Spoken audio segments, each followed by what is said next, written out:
Hi, JC. Hello. Welcome, everyone, to the Coach's Chronicle. My name is Paul Carvanis, and last month I had the distinct pleasure of being interviewed for the cover story. And this month, I get to turn the tables and interview the founder and coach himself, Jonathan Carroll. Woo. So it's good to see you, bud. Yeah, likewise. Thank you. I appreciate, and I'm excited that it's you. Yeah, thank you. Let's dive in. Question the first. So you turn 50 in the month that this issue is going to be coming out. What does this threshold let you see about your life and work that you couldn't see 10 years ago at 40? Mm. First of all, I hadn't even become a coach at 40. I was just beginning my dark night of the soul, as some people may recognize. I was going through a tough time. And at that time, I hired a coach, and I had such incredible results very quickly from working with a coach that I said to my coach, I think I want to do what you do when we're through with all of this. And he leaned, we were in person at that time, and he leaned across the table and he said, "You would make a great coach." And it just filled me with this instant belief that it was A, possible. And beyond that, it filled me with this belief that it was going to happen. So that was around age 40, we'll say 41. And now looking back, I can see that, it's never too late to start anew. We can pivot at any point, whether that means a career change or just looking at ourselves more deeply. And as I've done, delving into a path of self and professional development, mostly I would say in this regard, self-development. And it's really changed who I've become. I'm a lot more at peace with who I am at turning 50 than I was at turning 40. Mhm. Um, a mutual friend of ours, Amanda, says that people change from either inspiration or desperation. It sounds to me like when you're talking about the dark night of the soul, that your change was inspired by the desperation. What made it finally be enough for you and made you start? Um,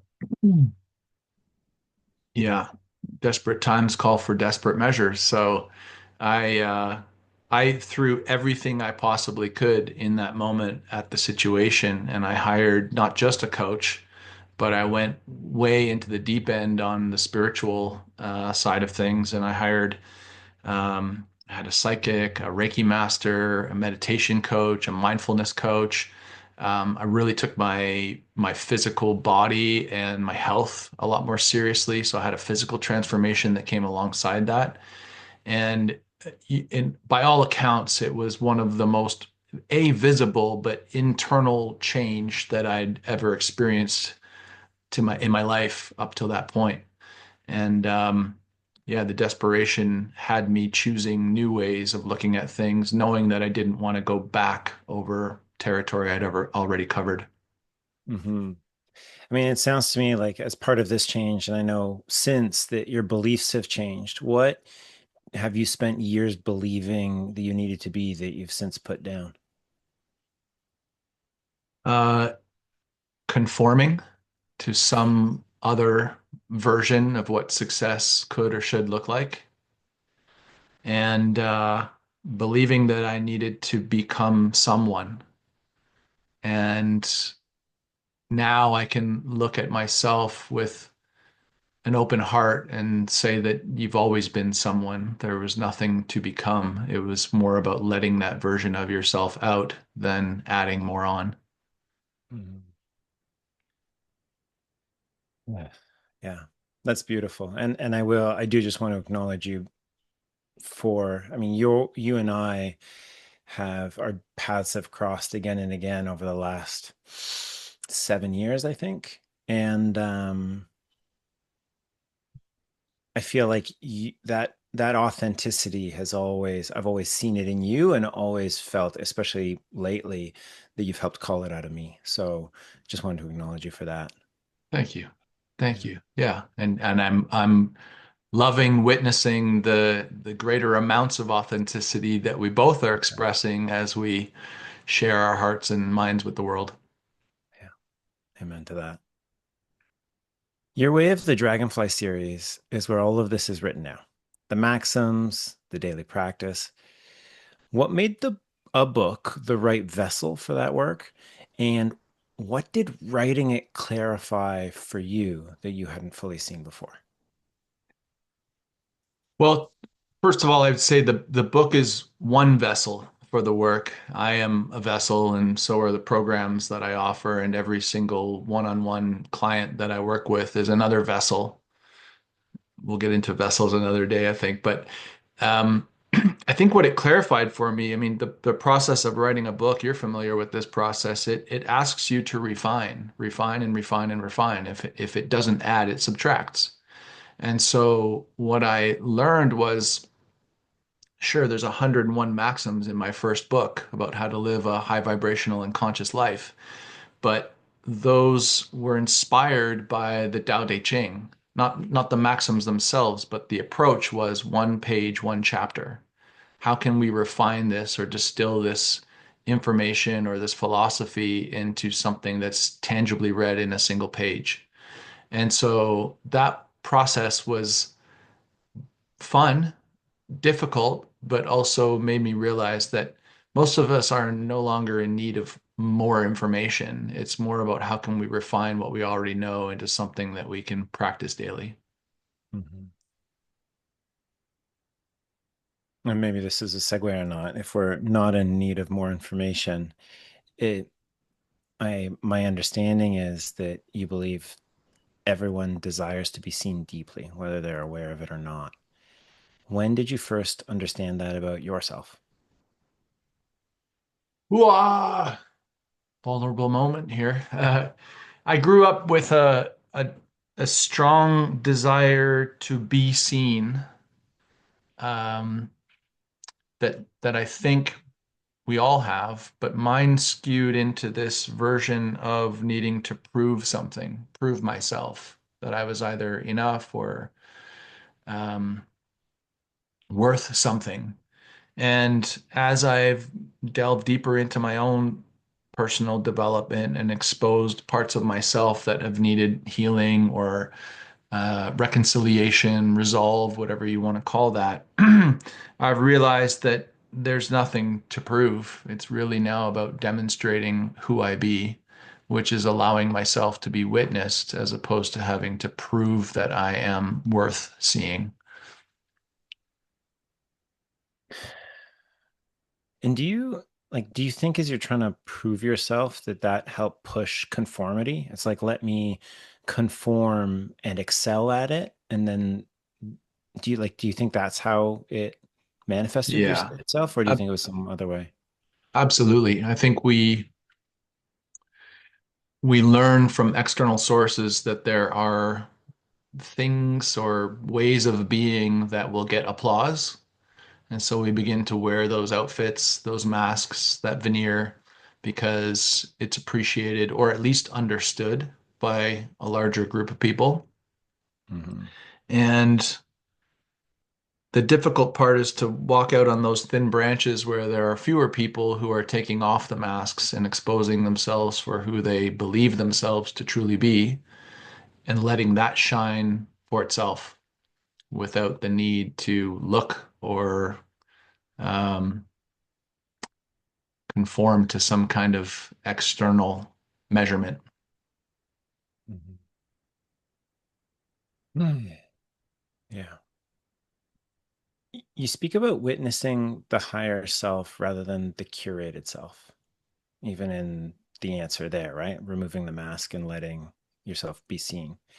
What are you actually looking at when you do witness the higher self? Uh, for me, I believe it's one of my greatest gifts is to see people beyond their limitations beyond the version of themselves that feels they need to look a particular way, speak a particular way. Um, I'm looking at their spirit, the divine self, the version of them that exists when they have released or transcend the limitations that they feel, the fear that holds us back. And the higher self has no fear, has no limitations, is expansive, and is pure love. That's what I'm seeing. And I'm doing my best when I'm working with clients to help them remove those limitations to bring that higher self forward. Yeah, how do you create the safety to let them move past the limitations that have been caused by their fear? There's a few ways. One is full acceptance of what's here now. I'm loving them in every instance, every expression, every moment, and doing my very best to move aside my human judgments because we still have those programs running of what success looks like or what is right or what is wrong. And really, those are programs of the mind. And if I can move them aside and just meet somebody exactly where they are, there's a lot more comfort with sharing more of who they are. And that's really all I'm trying to do is evoke that sense of safety so they can release more of themselves out loud. Uh, how do you do that for yourself? Well, I get coaching as well. But also I think there's been numerous occasions where I've had the benefit of sitting with plant medicines that allow you to expand your consciousness and to see yourself from another perspective entirely, your God self, your divine self, that you are an expression of the universe of pure love. And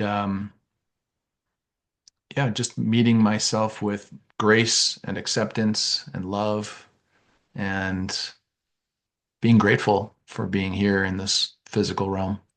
Mhm. Yeah, gratitude is a lever that I've been working on lately. That's for sure. Yeah. So much of your work points back to a 6-year-old inner child. What does that part of you still have to teach the man who's turning 50? Uh, it's Not to really rub in the it's age again. Yeah, it's a more recent chapter in my work of allowing the inner child more space, more freedom to not only express themselves, but also to steer. And the 6-year-old will be quick to remind me that this is not fun. The 6-year-old will remind me that this is taking too long. The 6-year-old will remind me that where we're doing this sucks, you know? Um, and so it's having me get face to face with what would bring me more joy, what would bring me more peace, what feels like nap time, what feels like ice cream. And those are beautiful ways of meeting yourself that are less rigid than if I was to not have my 6-year-old as a consultant helping me live my life. I Mhm. also think the 6-year-old is the pre-programmed version of ourselves. The 6-year-old exists before we were told who to be by the rest of the world, parents, schools, industry, religion, the news. And they're equipped with the most potent blueprint of who we get to be in this lifetime. Yeah, it's fascinating reconciling that with what I've seen of my kids, right? One is 8.5. The next one is 5.5. So I've seen one kid go through that threshold and another one sit in it. And I think that, I mean, I do believe that that blueprint is there. And I think that some kids move through it faster than others, depending on how perceptive they are and how much they care about the expectations placed on them, Mm, you know? I don't know. yeah. A fascinating discussion for another day. Hmm.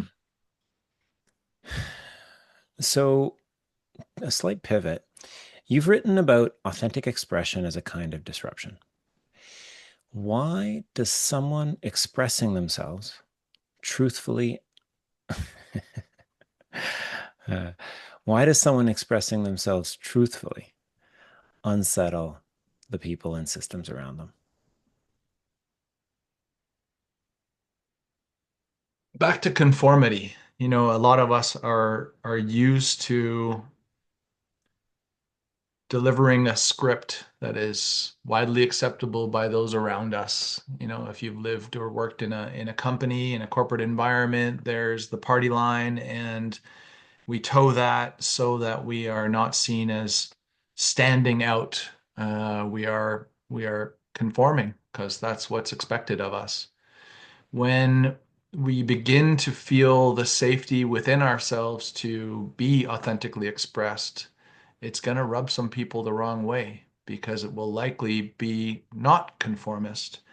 Not for the sake of being nonconformist, it's just that we're each uniquely different in many ways. And our authentic expression will sometimes have people face the mirror and see parts of themselves they're not willing to look at. And so that's not a reason not to be authentically expressed, but it does make it more difficult. Mm. And how do you think that? So, you've talked and we've talked about cycles of expansion and contraction. How do you think that you hold your authentic expression differently through expansions and contraction? Oh, expansion mode for those of us who we've all gone through these expansive moments is when you're feeling lucky. It's when you're feeling in flow. It's when you're feeling inspired and you have the energy and the clarity of what you're moving forward with. It's very easy to be authentically expressed in that moment. You're excited, you're ready to share, and we want to be seen when we're in expansion.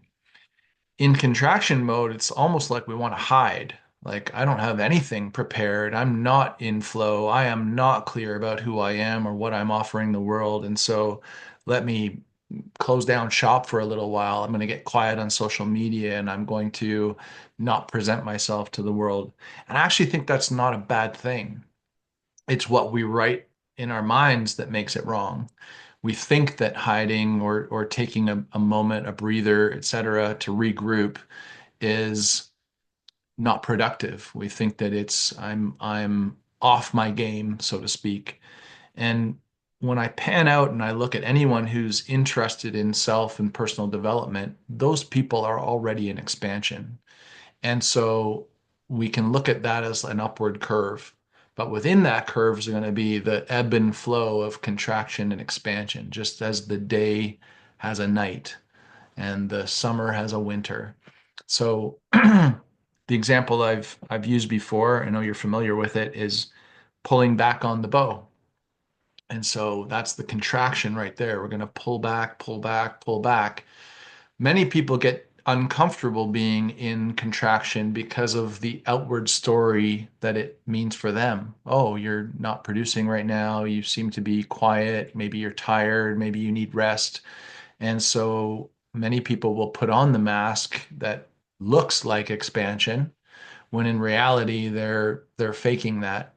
And so we pull back on the bow, and rather than release it too early, which would create a little yip arrow that goes a couple feet and doesn't land on target, we get comfortable with leaning into the contraction as fully as possible. And when we get all the way back on that bow, we have a moment to collect ourselves, collect the energy, aim the arrow, and then release it with force. That to me is the magic. And the more people can get comfortable with their contraction, the more powerful and precise the expansion will be that follows. And one always follows the other. And then, of course, we have to think about when you're in expansion mode, this too shall pass. There will come a moment where I run out of steam and I need to regroup and I'm going to go back into contraction mode. And that's necessary if I want to reach the other side, which is expansion again. Hmm. Um, I had a pretty funny visual as you're talking about pulling the bow back not far enough and the arrow, pew. It's a premature contraction. Yes, Yeah, precisely. yeah, yeah. Yeah. Um, so here's a personal curiosity. We are coaches in addition to other things. How do you hold yourself, your clients, your community when you're in contraction mode? Because the work's still there even when you're in contraction. So how do you do it? Yeah. Good question. There's a couple ways. I mean, the nuts and bolts of being in contraction mean that sometimes my work is just keeping the lights on in the business. I show up for the calls that are on the calendar.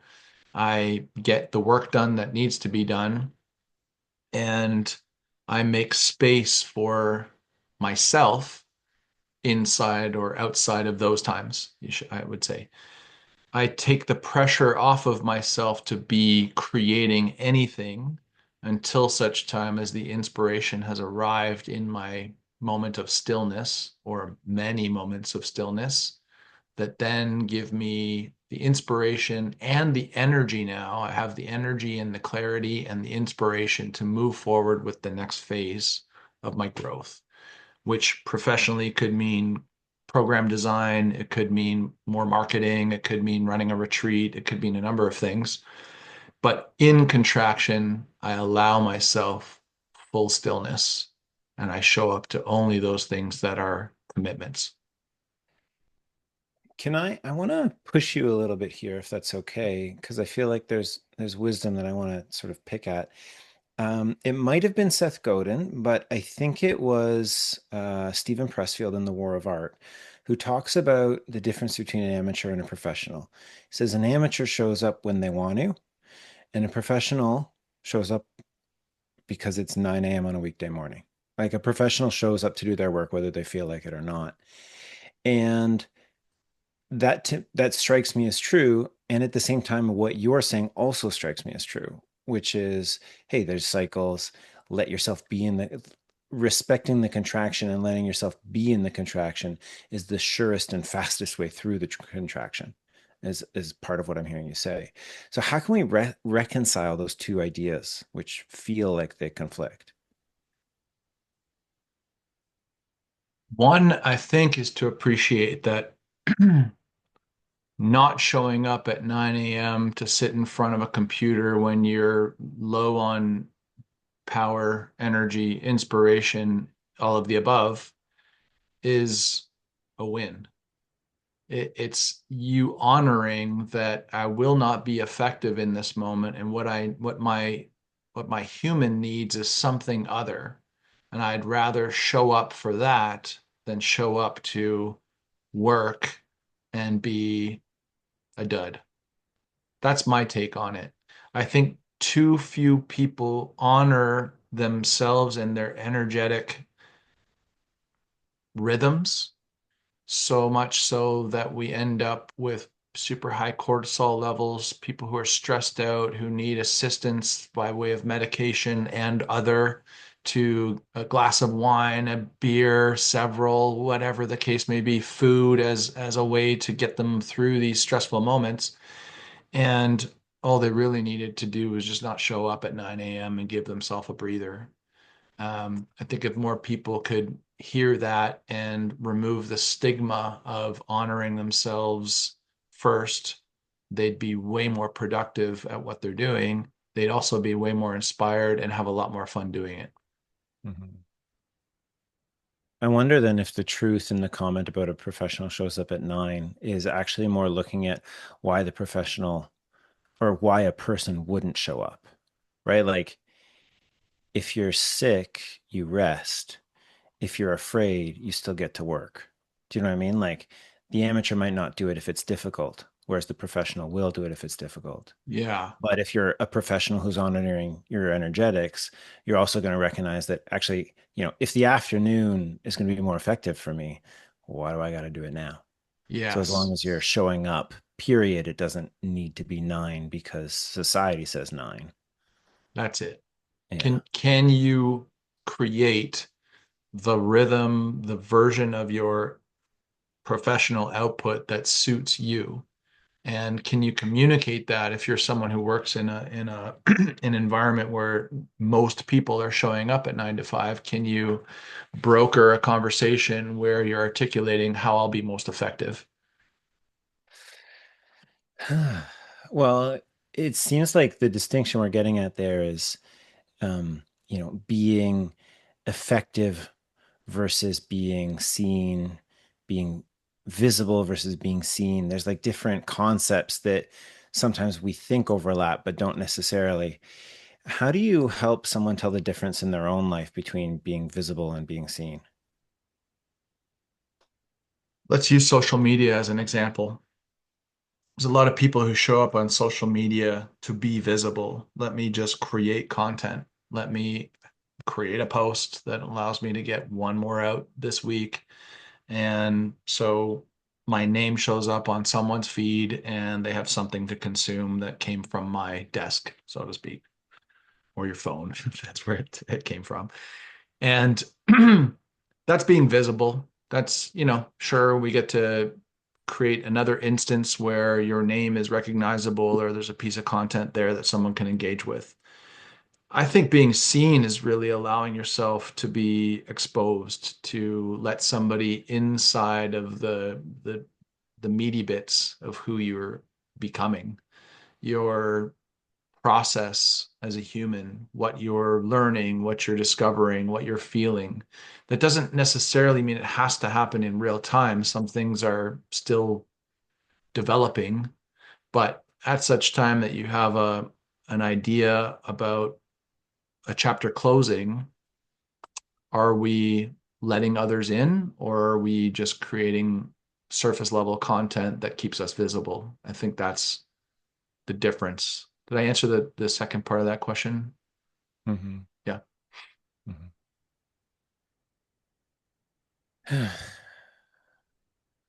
So, pivoting slightly to community, you've hosted your Sanctuary Conscious Leaders Retreat on a belief that true community calls on the gifts of everyone in the room, not just the host. Why have you chosen to build it that way when so many events center on a single figure? Our industry is filled with experiences being offered by numbers of coaches. And I think those experiences are oftentimes incredible and offer great opportunities for professional development as well as networking and making new friendships. And something in me just didn't fully resonate with the coaches that would show up to be seen on a stage and not really share that stage. And they might have a couple guest speakers that are there to present, but it's really at the end of the day all about that particular coach. And without attacking those coaches, what I saw in and who I'm being in the world was recognizing, witnessing, if you will, that everyone's got these beautiful and authentic gifts that they can share with the world. How can we make this more of an inclusive event where I give a little bit and I receive a lot? Everyone shares a small slice of their own professional perspective or their gift, if you will. And we all receive something as a result of that. That to me is also a a parallel to what a strong community would look like. That everybody's involved and everybody's sharing what they're good at, and we all benefit as a result. And I didn't see that really happening anywhere in the industry and thought, if I'm going to create a retreat where we're coming together and I know the incredible humans that I'm going to attract anyways, let's hear from them. Let's have them contribute in some way so that we all get to get a piece of that as well. Mhm. Mhm. So, in a way, the event was designed to have everyone be a part of it and to witness people as they do. It feels like that's pretty similar to the Coach's Chronicle, which is here to witness coaches and tell the stories of their authentic expression. How is the publication an extension of the same witnessing you do one to one? Yeah, the coaches who have been featured so far are, to me, they're visible, but they're allowing themselves to be seen. I get a sense of their heart. They are people who have created a lot, and there's an example for us to at least appreciate, if not follow. And a lot of new coaches, I think, are looking for answers, and they can sometimes fall victim to uh, snake oil sales people that are trying to sell them systems that worked for one coach but don't work across the board. And so I really think it's important for everyone to see that there's so many different ways to become successful and share your unique gifts as a coach. And so the Coach's Chronicle is really about storytelling around really cool humans and making their stories available so we can learn from them. And it feels good to them as well to be witnessed, of course. I would imagine most of them are familiar with this being witnessed already because they're well known. But also, if we have questions about how to build a practice or how did you do this at this particular moment in your career, the unique stories we've been telling are one that people can really connect with and get a lot of value from. Mm-hmm. What have you learned through doing the Coach's Chronicle so far? I've learned a ton. Uh, I'm in a unique position where I'm often the one doing the interviewing, and so I get to ask the questions that are going to uh, not only help with my curiosity, but they're going to help others see this person and see inside of how they've become successful. I've learned a ton about how much great coaches are in service to their clients and to everyone around them. In fact, it's almost everyone around them first, and that's what creates great clients.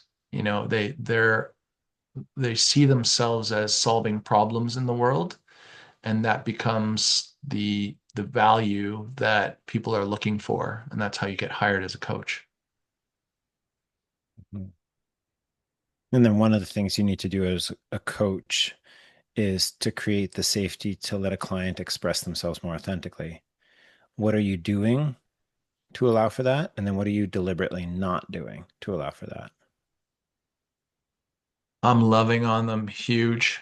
I'm really letting them know how in their corner I am. I'm letting them know that whatever their truth happens to be, as difficult as it may be to say on a Zoom screen or in person, that it's safe with me. And so what I'm not doing is judging them for who they be or what they've done or what they say. We're using that as investigative material to learn more about what's coming through them, what they're dealing with, what they're feeling, and making their human existence normal. Mhm. Beautiful. Um, so a few questions on spirituality here. And these resonate with me in particular because that was actually one of the reasons I reached out to you to be involved in your orbit. So you're openly spiritual and you tend to work with coaches, entrepreneurs, and leaders who share your belief that we each arrive with a soul mission that will either be activated or left dormant in this lifetime. Why does that belief shape who you choose to work with? Part of my spiritual beliefs is that everything is energy and like attracts like. So a similar vibration will attract a similar vibration. If I'm outwardly sharing my spiritual views about our human existence here in this earth time, those that have a similar bent will lean in, will want to hear more. And our Western society, at least, hasn't made it super easy for you to be a spiritual being and professional at the same time. And so my authentic expression is one of sharing that more openly so that people can find normality. And there are people doing really well in the world and offering their services who are also openly spiritual. What was the second part of that question? That's why that belief shapes who you choose to work with. Well, first of all, I think they're leaning in and reaching out because they see something that isn't readily available in many places. A coach who can help them with their business, help them with their aligning their life and goals, but who also shares similar values and beliefs. And that's what we're all doing when we're hiring a coach. It just so happens that those people that see me are probably looking for something that I'm expressing in that moment. And then we decide together if it feels like a right fit. I'm not the only one choosing. We're both in choice. And so that's an exploratory conversation to see if we feel the resonance with each other. But first and foremost, it's energy. So, where did this start for you? And by this, I mean like the spiritual aspect and interest. Right around age 40, when I was going through that dark night of the soul, and I hired a coach and I leaned into all these different spiritual guides that were helping me. And at the time, to be honest, I thought I was screwed up. I thought, man, there's no help for me. So I'll just try to find something to make it through this terrible existence that I'm having right now at age 40. And maybe I'll find an answer, maybe I won't. But I thought that one of those practitioners would be the silver bullet that fixed me. But of course, with anything personal development wise, we are the common denominator. And so what ended up happening is each of the people I hired were just complementary to me investigating me. And uh, I could, I could, I could weep thinking about how special and important that moment in my life was that I could uh, find answers and find peace within myself at age 40. So it goes back that long, and it's only been developing over the last decade as I've leaned into that more and more. So, it started then about a decade ago. When did you start going to Ecuador? When did you start plant medicines? How have those affected things? I ended up in Ecuador at the beginning of the pandemic. There was all this talk of going into lockdown. And at that time, I thought, wow, I have time freedom, geographic freedom, money freedom. Why don't I go somewhere where you can lock me down next to the ocean and I'll be just fine. Ecuador wasn't my first choice. It was a friend who had a villa there that I was able to rent. And so that's how I ended up in Ecuador, not some other South American or Central American country. But I just wanted to be at the beach. And then a short time later, I was told about a retreat that was taking place where they would be serving ayahuasca and some other plant medicine. And I had already been fascinated by this notion of people going into the jungle and drinking this mysterious tea and finding answers about themselves and what had maybe been screwing them up. And I had already been before that, I was working in the travel industry, selling small ship cruises to the Arctic and Antarctica. Before that, I was leading wilderness leadership expeditions in Canada and Thailand. And so I've always been an adventurer, and that just spoke to me. I had already done some research about ayahuasca, and I found myself ready to explore and explore I did. I showed up, really followed the guidelines. There's a diet that comes with preparation for ayahuasca, and there was a lot of literature that I wanted to read, videos I watched. I showed up, really keen and ready, and with a ton of respect for this medicine up front. And it did what it does. It revealed to me ways in which I had been hiding or places I was still hurting that I could reconcile relationships in my life. It was showing me where I was playing small, not out of the, sort of like step it up, buddy, but just that I was a precious spark of the divine myself and that I could let that out and be seen. And each time I went back to this medicine, first of all, let me say that I didn't go back for another cup of medicine at a future time until such time as I had integrated what I found or learned from the last ceremony. I think that there are a lot of people that follow the trend of, oh my gosh, there's so many answers. And you can absolutely drink that medicine and get a ton of answers. But if you don't do anything with it, I think that's the ultimate disrespect for this beautiful medicine, spirit, tradition, whatever you want to call it. So I was diligent about following through on the integration after my visits with these medicines that created real change in my life. And I didn't go back until such time as I had integrated those things. I like to call Grandma Ayahuasca the greatest life coach there ever was. And I will hold fast to that for my entire life because she's been pivotal for me. Mhm. I mean, you're talking about great transformation. If you just imagine an ordinary day, sort of pre-pandemic, so you've already been on this journey for a few years, versus an ordinary day now, yesterday, what's changed for you? I'm so much more at peace with what is. You know, the phrase that everything is happening for you, I really believe that. But to really believe it, you have to take every single word literally and at face value. Everything is happening for me. And so that means even the crappiest of days is revealing something in me that I can embrace as part of my own development. I can learn from these moments.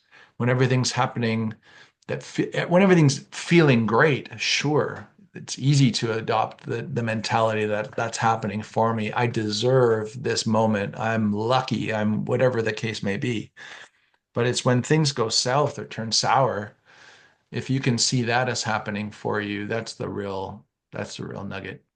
And I didn't used to think that way. I used to think I was a victim and the world was happening to me and that I was having bad luck and screwed up and I needed to be fixed and all of these things that led me down this path of discovering I was wrong to think any of that. So question from one coach to another, when you're now seeing people who are still in that victim mentality, how do you feel and how do you keep an open heart? Hmm. Huge amounts of compassion, huge amounts of empathy, having been there myself. And underlying that might be this almost impatient desire to see them shift out of it. And that's what we're doing when we're working together. But I have to put my impatience aside and adopt the patience that allow them to discover this on their own timing. Mhm. So it makes me feel hopeful that if I can find my way, everyone can find their way. Mhm. Yeah. Speaking of finding your way, what is it about the dragonfly? Oh, the dragonfly. My gosh, my buddy. When I was a kid, I had these moments. Some of them are a little foggy now, hazy, if you will, of speaking with some of my uncles who were visiting, or one uncle in particular who was visiting from Ireland, and just being in awe of this creature that At the time, I was really into G.I. Joe, so I thought it was an insect that represented a helicopter. I thought this is the coolest thing out there. And the fact that they don't bite and they're of no harm to us was like made it even easier. They can land on you and I could just appreciate them. But the way they look, they're just super cool. Now fast forward to somewhere around age 41, which we've referenced a couple times now, where I'm going through this very difficult period in my life. And I'm listening to another kind of spiritual guru slash author, Gabrielle Bernstein, who talks about if you want to receive a sign from the universe, first you got to choose one. And then when it appears, you'll know that the universe is speaking to you. So I thought, oh, that's an easy one. Yeah, well, she used the example of an owl. She said, choose something that's from nature, but somewhat obscure, because a dog you'll see all the time. But for instance, for her, if I see an owl, the image of an owl or an actual owl, that's pretty special. And I knew immediately for me it was going to be the dragonfly. I just dropped in like instant. So I talked about how I hired this, what I called at the time my board of directors, but it was all these spiritual helpers, Reiki master, meditation coach, mindfulness, etc. And so at my very first Reiki appointment, I'm getting up off my friend now, Kelly's table. And she says, take a moment and we'll have a chat when you come out.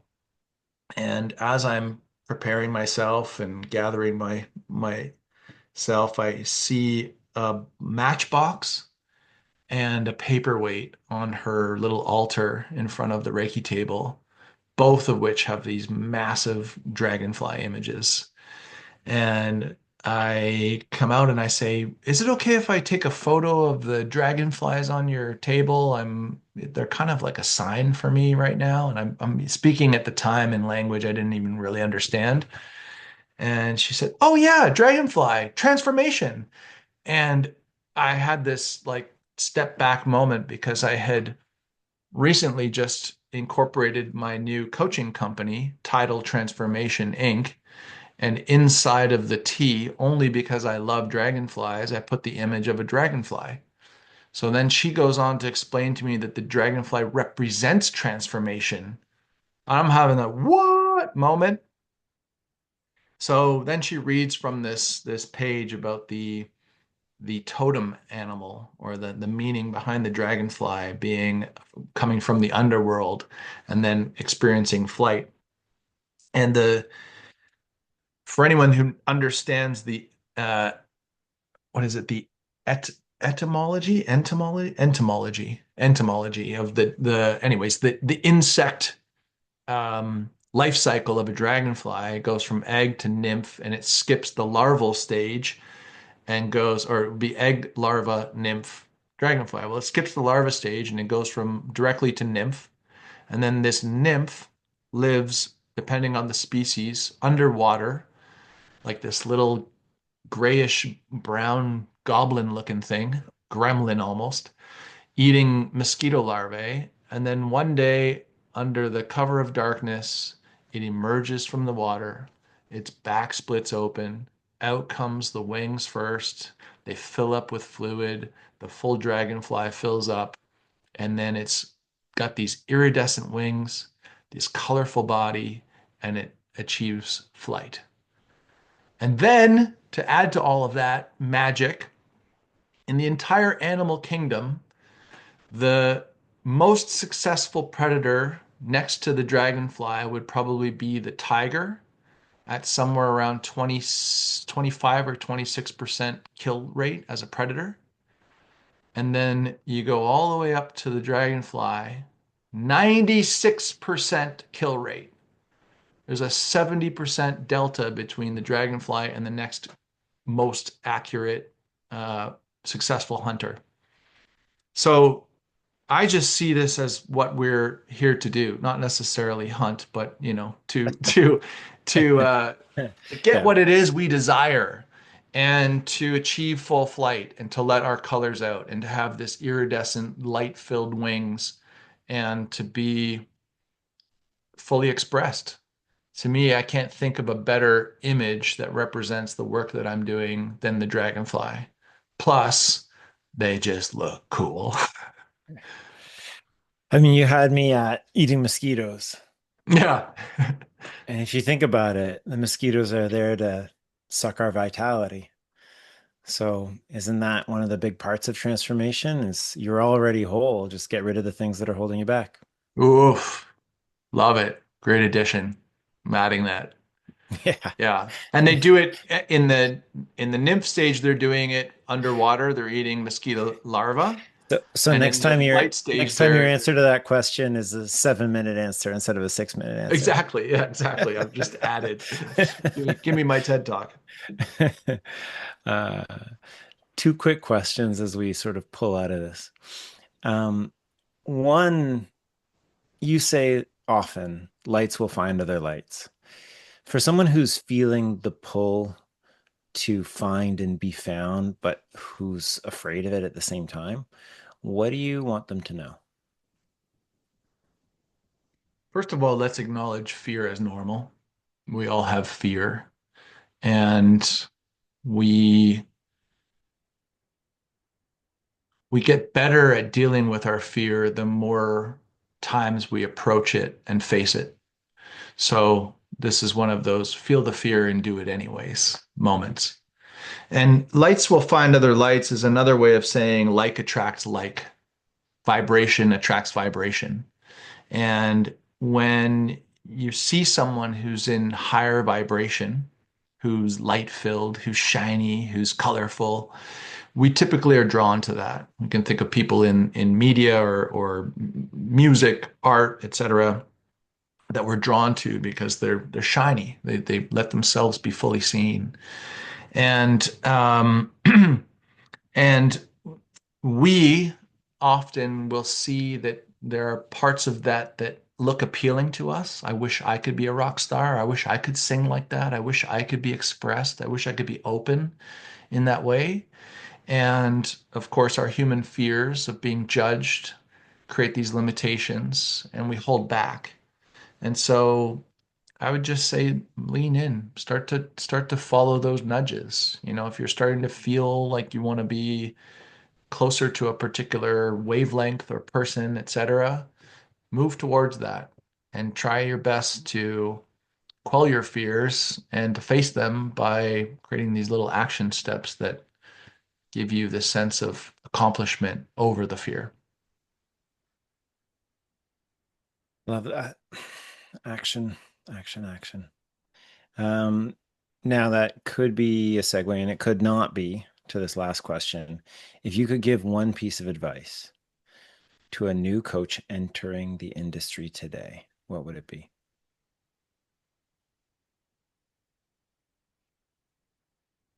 The first thing that comes to mind is to find somebody who's where you want to be and to employ their services.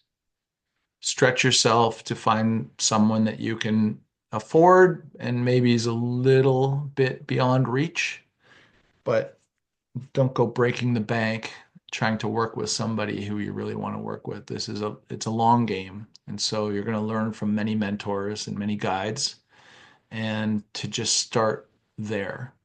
You can also get the same thing from certification and getting some formal education around coaching, and to be extremely cautious of people selling you systems that are supposed to work for everybody. Because you, my friend, are unique and not every system is going to work for you. So you need to find the system that's within you that is probably different than what anyone might sell you.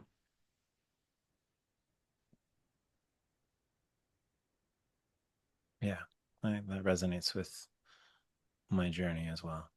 Hmm. Jonathan, thank you for being here today.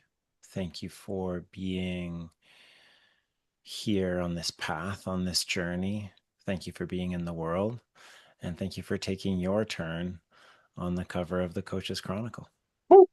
Paul, I love you. Thank you so much for conducting this interview. It's been a treat and a special note as I'm turning 50. Thank you to everybody who's been following along the journey of all the stories we're telling inside the Coach's Chronicle.